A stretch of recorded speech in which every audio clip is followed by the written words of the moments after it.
ये कहानी है एक ऐसे भक्त की जिनका भक्ति का रास्ता बिल्कुल ही अलग था। यही सवाल था हरिपाल जी का अपने गुरु से। एक गृहस्थ भगवान को कैसे पाएं? जवाब बड़ा सीधा था। सारे जटिल रिचुअल्स छोड़ो, गुरु ने एक ही रास्ता दिखाया, संत सेवा। और बस सेवा का यही रास्ता हरिपाल जी की पूरी जिंदगी बन गया। देखते ही देखते उनके घर पर संतों साधुओं का तांता लग गया, दिन रात। हरिपाल जी का समर्पण देखिए, सेवा जारी रखने के लिए अपना सब कुछ बेच दिया।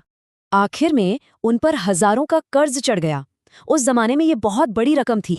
दरवाजे पर संत खड़े थे और घर में खिलाने को कुछ नहीं। अब हरिपाल जी क्या करते?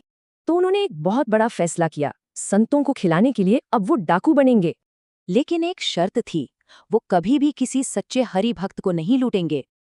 अब इस नेक डाकू की खबर फैल गई तो बचने के लिए जंगल से गुजरने वाला हर यात्री हरि नाम जपने लगा। प्लान तो फेल हो गया, घर बिल्कुल खाली।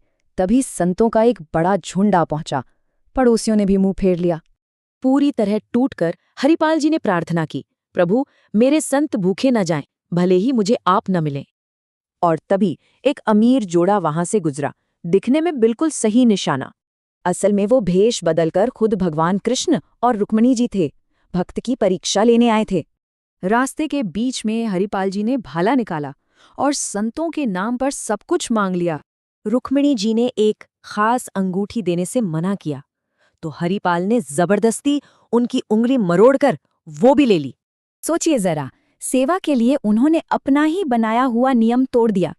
ये पाप था या परम भक्ति? और उसी पल भगवान ने अपना असली रूप दिखाया। वो जोड़ा साक्षात कृष्ण और रुक्मिणी थे। गुस्सा होने की बजाय भगवान ने हरिपाल को गले लगा लिया। उनकी निस्वार्थ सेवा देखकर प्रभु भावुक हो गए। कृष्ण ने वो गहने हरिपाल को दिए और कहा, ये कभी खत्म नहीं होंगे, अब जी भर कर संतों की सेवा करो। उस दिन खुद भगवान ने हरिपाल के घर भोजन किया और सभी संतों को अपने असली रूप के दर्शन भी दिए।